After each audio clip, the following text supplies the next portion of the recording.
हम ब्राह्मणों की कौन सी है जो विशेष है कि जब हम भोजन खाते हैं तो गीता में भी कहते हैं खिलाने वाले को पहले खिलाना।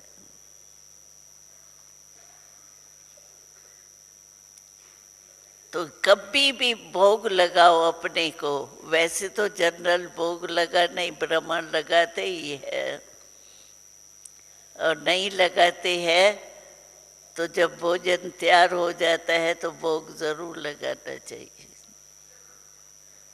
वो तो माताएं फिर विधि पूर्वक करती है, लेकिन अपनी थाली भी जब आती है पहले शिव बाबा को स्वीकार कराना चाहिए।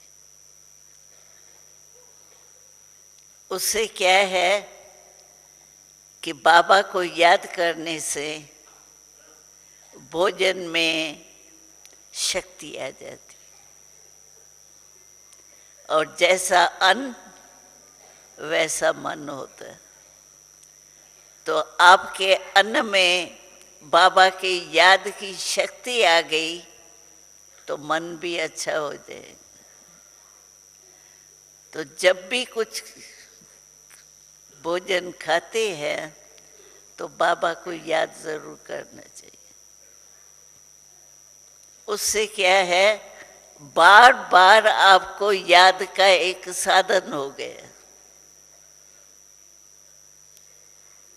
जो भी पीते हैं, अच्छा चाय पीते हैं, पानी पीते हैं, बाबा को याद करके पिएंगे तो कितने बार आपके याद का साधन हो जाएगा। चाहे कितने भी बिजी हो, लेकिन पीने का पानी 2 मिनट तो 1 मिनट ही चलो लगे, लेकिन 1 मिनट लगाएंगे उसमें 1 सेकंड पहले लगाओ बाबा के याद का।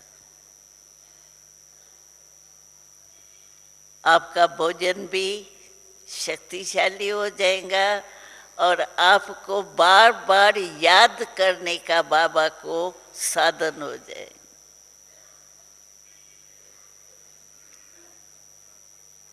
तो ये नियम तो हमारे है ही। ये भी इसीलिए है कि बीच बीच में याद का एक तरीका बन जाए। कितना भी बिजी है, पानी पीने का टाइम है तो याद करने का 1 सेकंड नहीं है। ये तो कहने की बात है, बहुत बिजी हूँ, ये हूँ, ये बहाना है। याद करो कितने जन्मों का, 63 जन्मों का पाप कर्म, व्यर्थ कर्म है। इसीलिए ये नियम अपना बहुत पक्का कर।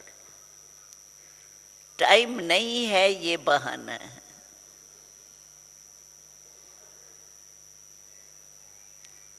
पानी पीने का प्यास लगती है, मानो पानी पीने के लिए कोई आपको रोकेगा क्या? और पीते ही है। सिर्फ याद करके पीना, ये एडिशन